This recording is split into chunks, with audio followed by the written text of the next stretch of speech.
Alright, hopefully you did well in that example set. Let's now examine some of the special case scenarios that may complicate our understanding of power factor and efficiency. Really, complications only come into play when one plays fast and loose with the definitions and boundaries of where one system begins and another ends.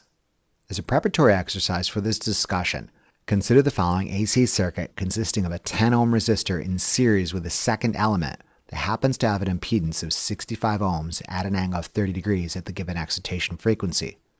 The supply voltage is a magnitude of 120 volts. As an exercise to the viewer, I invite you to calculate the voltage across each element, the current through each element, the apparent, real, and reactive power for each element, as well as the source current and the total apparent, real, and reactive power for the whole circuit. By all means, pause the lecture and try this on your own. If you're tracking, you should have obtained the following results. The series combination of these two impedances presents a total impedance of approximately 73.8 ohms at an angle of 26.1 degrees. Ohm's law demonstrates this combination of impedance elements will draw roughly 1.6 amps of current at an angle of negative 26.1 degrees. Given this is a series circuit, it can be said that source current equals the current through element 1, which equals the current through element 2. Another implementation of Ohm's law demonstrates that the voltage drop across the 10 ohm resistor will be approximately 16.3 volts at an angle of negative 26.1 degrees. The phasor diagram illustrates current through the 10 ohm resistor is perfectly in phase with the voltage across it. Apparent power delivered to the 10 ohm resistor is the complex conjugate of voltage times current. Substituting our given values yields an apparent power figure of 26.4 volt amperes at an angle of 0 degrees. Resolving this into its real and reactive components demonstrates this first impedance is directing 26.4 watts towards real power and 0 vars towards a reactive interchange. Yet another implementation of Ohm's law demonstrates that the voltage drop across the second impedance will be approximately 105.6 volts at an angle of 3.9 degrees. The phasor diagram illustrates current through the second impedance lags voltage across it by 30 degrees. Apparent power delivered to the second impedance is the complex conjugate of voltage times current. Substituting in our given values yields an apparent power figure of 171.7 volt amperes at an angle of 30 degrees. Resolving this into its real and reactive components demonstrates this impedance is directing 148.7 watts towards real power and 85.9 vars towards a reactive interchange. Coming at this from the total circuit perspective, it can be said source current lags supply voltage by 26.1 degrees. Total apparent power delivered to this system is the complex conjugate of supply voltage times source current. Substituting in our given values yields a total apparent power figure of 195.0 volt amperes at an angle of 26.1 degrees. Resolving this into its real and reactive components demonstrates this total circuit is directing 175.1 watts towards real power and 85.9 bars towards a reactive interchange. As can be expected, total apparent power is a summation of individual apparent powers, and total real power is a summation of individual real powers, and finally, total reactive power is a summation of individual reactive powers. Realize these voltage, current, and power figures are correct and will remain correct regardless of any perspective employed. Power factor and efficiency, however, might be open to interpretation. For example, consider this whole system as just some theoretical exercise in which no actual work is being done. For this scenario, we don't really have to worry about efficiency. On a whole system level, it can be said of the 195 volt amperes put into this system, 175.1 watts of real power is observed. Using this whole system perspective, it can be said the complete circuit has a lagging power factor of 175.1 over 195, or approximately 0.9 lagging. Note the inverse cosine of 26.1 degrees is approximately 0.9.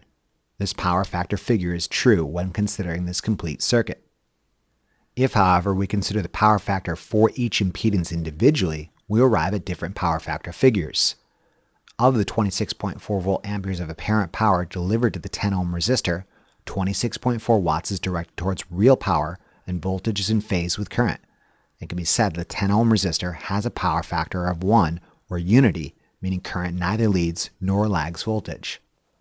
Similarly, of the 171.7 volt amperes of apparent power delivered to the second impedance, 148.7 watts is directed towards real power and current lags voltage by a relative 30 degrees.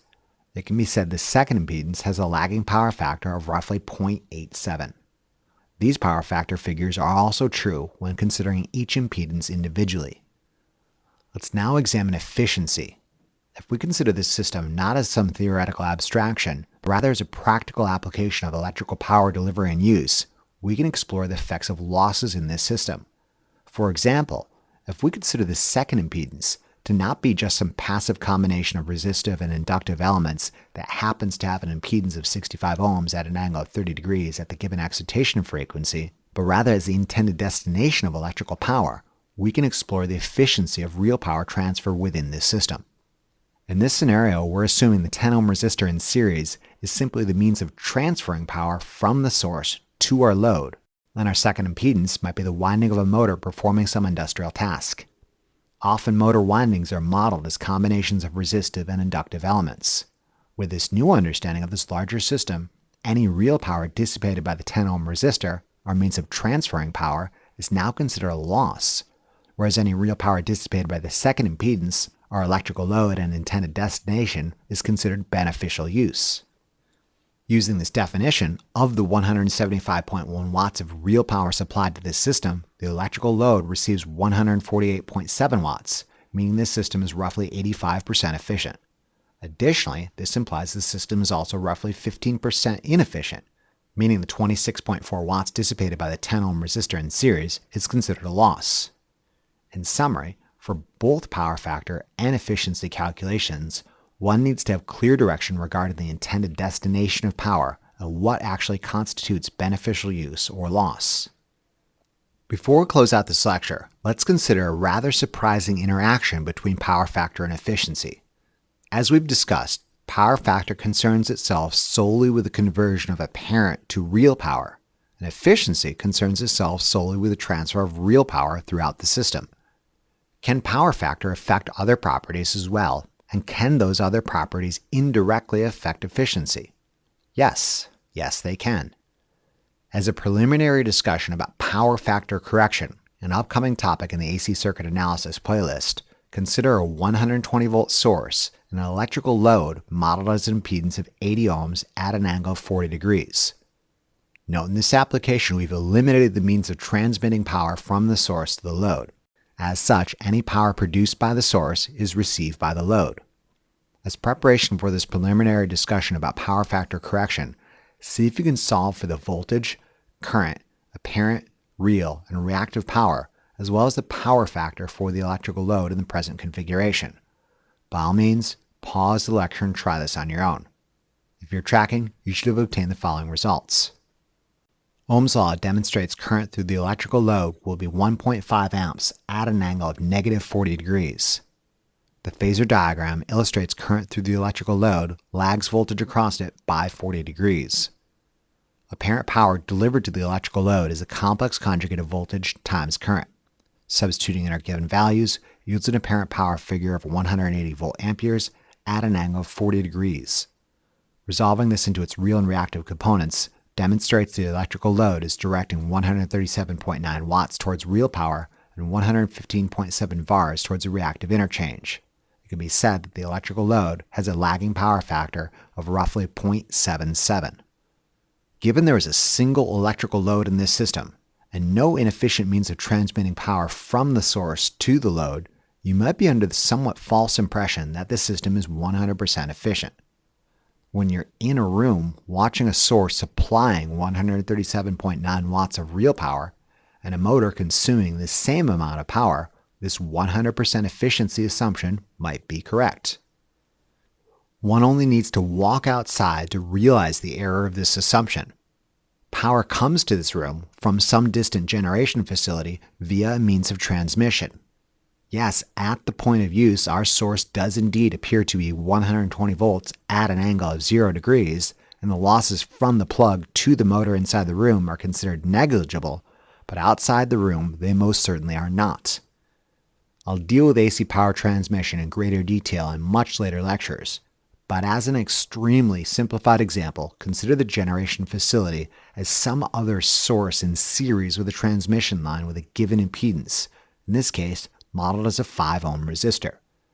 The magnitude of the generation facility source is such that it accounts for any voltage drop across the 5 ohm transmission line, and at the point of use, i.e. inside the room, it does indeed appear to be 120 volts at an angle of 0 degrees. It's really the job of the electrical utility to manage the generating and transmission facilities such that there always appears to be a stable voltage source at the point of use.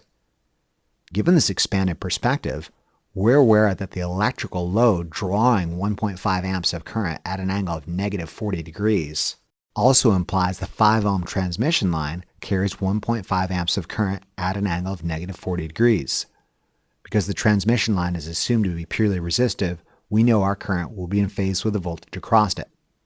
Since we're presently unaware of the generating facility voltage magnitude, nor the voltage drop across the transmission line, we can use an alternate version of the power formula to solve for losses in the transmission line.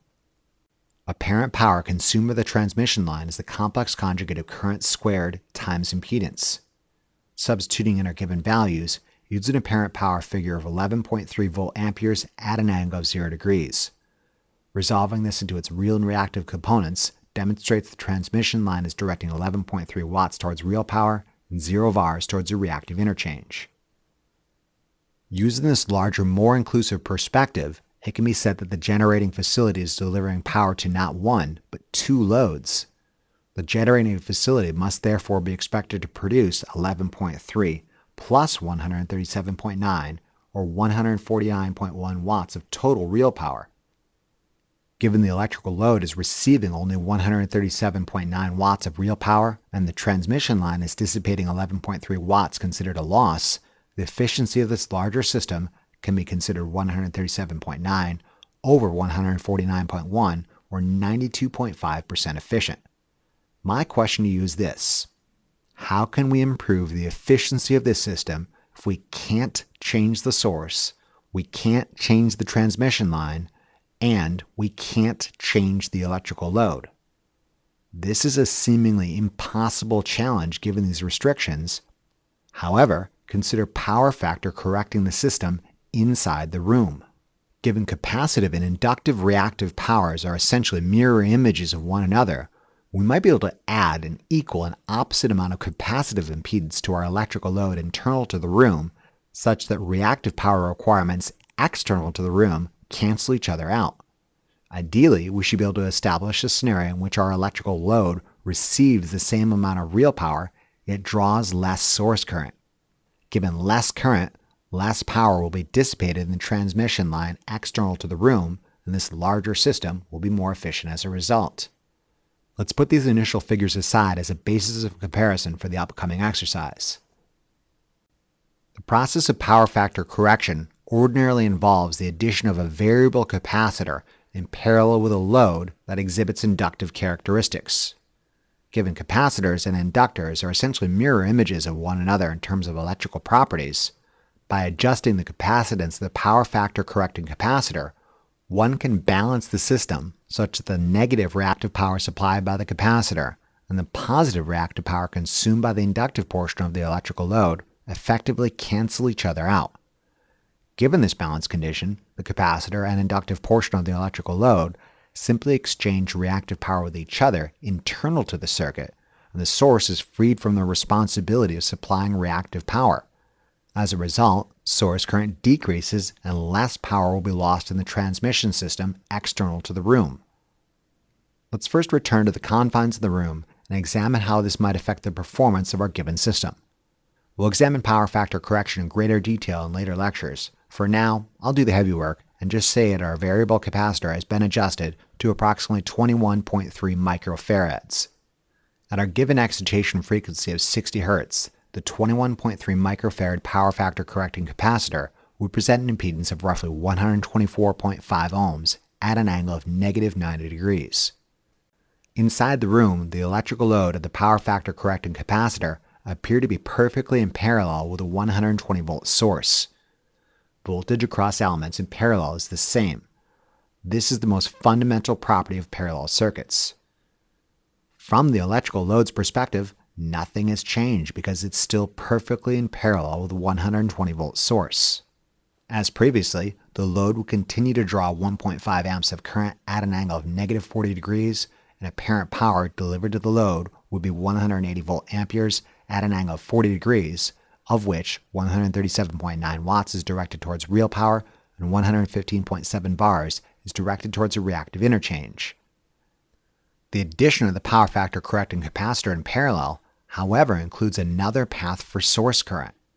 Kirchhoff's current law analysis of our present configuration, including the power factor correcting capacitor, demonstrates that source current equals current to the load plus current to the power factor correcting capacitor. Ohm's law demonstrates current through the power factor correcting capacitor will be 964.2 milliamperes at an angle of 90 degrees.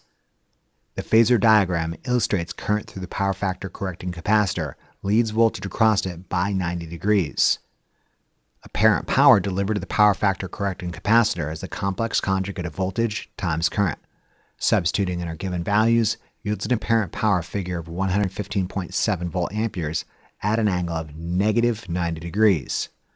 Resolving this into its real and reactive components demonstrates the power factor correcting capacitor is directing 0 watts towards real power and negative 115.7 bars towards a reactive interchange.